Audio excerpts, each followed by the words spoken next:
उत्तर प्रदेश सरकार ने यूपीएसटीएफ के पूर्व डिप्टी एसपी शैलेंद्र सिंह पर दर्ज मुकदमे को वापस ले लिया है। वाराणसी के सीजेएम कोर्ट ने योगी सरकार के फैसले को मंजूरी दे दी है। केस वापस लिए जाने के बाद शैलेंद्र सिंह ने योगी सरकार का शुक्रिया अदा किया है। पूर्व डीएसपी के मुताबिक उनके ऊपर केस वापस करने का बड़ा दबाव बनाया गया था। लोगों ने उनसे कहा कि आप मुख्तार का नाम नहीं लेंगे। अब मुख्तार अंसारी केस का वो वादी बनकर अपने बयान से कैसे पलट सकते थे? ये संभव नहीं था। इसके बाद बहुत तरीके से उनको प्रताड़ित किया गया। शैलेंद्र सिंह के मुताबिक अधिकारी भी उनसे कहने लगे थे कि मुख्यमंत्री मुलायम सिंह आपसे काफी नाराज हैं। तो उन्होंने कहा कि मैं मुलायम सिंह जी से मिलकर अपनी बात साफ करना चाहता हूँ। आखिर में जब बात बहुत खराब हो गई तो उन्होंने पहला रेजिग्नेशन भेजा था और फिर उन्होंने अपने त्यागपत्र में लिखा था कि अब अपराधी ये तय करेंगे कि मुझे क्या करना चाहिए। हालांकि उनका पहला रेजिग्नेशन स्वीकार नहीं हुआ था। शैलेंद्र सिंह के मुताबिक पहला रेजिग्नेशन स्वीकार जब उनका नहीं हुआ तो उन्होंने दूसरा रेजिग्नेशन भेजा था, क्योंकि मुलायम सिंह कहने लगे थे कि वो एक पॉलिटिकल रेजिग्नेशन है।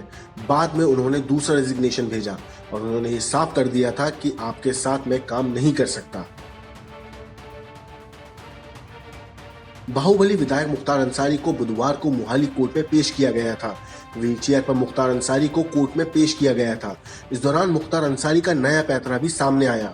अभी तक जिस पंजाब पुलिस पर मुख्तार अंसारी को बचाने के आरोप लग रहे थे, उसी पंजाब पुलिस पर मुख्तार अंसारी ने फंसाने के आरोप लगाए। मोहाली कोर्ट में पेश करने के बाद मुख्तार अंसारी को मोहाली में दर्ज मामलों की चार्जशीट की कॉपी दी गई। मामले की अब अगली सुनवाई 12 अप्रैल को होगी। कोर्ट से निकलते वक्त मीडिया के सवालों पर मुख्तार ने कहा कि पंजाब सरकार उन्हें फंसा रही है। उसके खिलाफ झूठे मामले दर्ज किए गए हैं। कोर्ट में पेशी के बाद मुख्तार अंसारी को दोबारा रोपड़ जेल भेज दिया गया। यूपी के बाहुबली नेता मुख्तार अंसारी के मुकदमे और उनकी कस्टडी ट्रांसफर की याचिका पर सुप्रीम कोर्ट ने 26 मार्च को फैसला सुनाया था। कोर्ट ने कहा था कि अंसारी को 2 हफ्ते के अंदर उत्तर प्रदेश की जेल में शिफ्ट करना होगा। पंजाब सरकार की दलीलों से कोर्ट संतुष्ट नहीं हुआ था। उत्तर प्रदेश के आगरा में हुई एक हत्या के मामले का खुलासा करते हुए पुलिस ने आरोपी बेटे और बेटी को पिता की हत्या के जुर्म में गिरफ्तार किया है। बेटे को पिता की संपत्ति चाहिए थी तो बेटी प्रेमी से शादी करना चाहती थी, लेकिन पिता इनके रास्ते में सबसे बड़ा रोड़ा बना हुआ था। इसलिए दोनों ने मिलकर पिता को अपने साथियों की मदद से मौत के घाट उतार दिया।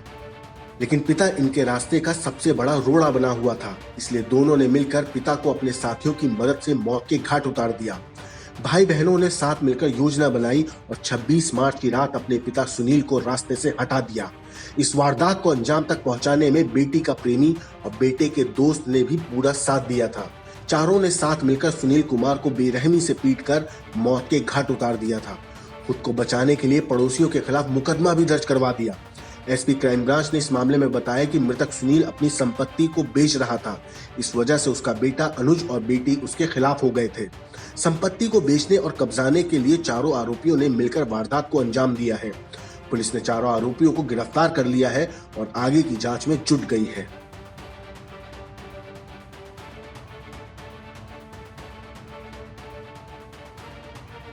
अमेरिका के कोलोराडो में ग्रोसरी स्टोर में हुई गोलाबारी में मारे गए पुलिस अधिकारी को मंगलवार सुबह श्रद्धांजलि दी गई। खून जमा देने वाली ठंड के बावजूद काफी तादाद में लोग चर्च में आयोजित श्रद्धांजलि समारोह में जुटे। जाबाज पुलिस अधिकारी की याद में लोगों ने अमेरिकी झंडे लहराए और वहां मौजूद पुलिस अधिकारियों ने भी उन्हें याद किया। 16 मार्च को हुए हमले में 10 लोगों की मौत हो गई थी। अटलांटा में हुई गोलीबारी के एक हफ्ते के दौरान ही कोलोराडो में भी अंधाधुंध फायरिंग हुई थी। इन दोनों हमलों के बाद से अमेरिका में हथियार रखने के अधिकार पर बहस एक बार फिर से शुरू हो गई है। न्यूयॉर्क शहर में टाइम स्क्वायर के पास एक भीड़भाड़ वाला इलाका, यहीं पर सिरफिरे हमलावर ने एशियाई मूल की बुजुर्ग अमेरिकी महिला पर जोरदार हमला बोल दिया। सीसीटीवी में रिकॉर्ड वीडियो में हमलावर बुजुर्ग महिला के पेट पर जोरदार लात मारता नजर आ रहा है।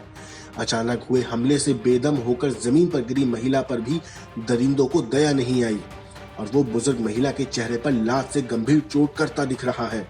वहशी बने हमलावर वारदात के वक्त एशियाई मूल के लोगों के खिलाफ नारेबाजी भी की। हमले में बुरी तरह से जख्मी बुजुर्ग महिला का अस्पताल में इलाज चल रहा है, लेकिन हमलावर अभी भी पुलिस की पकड़ से दूर है।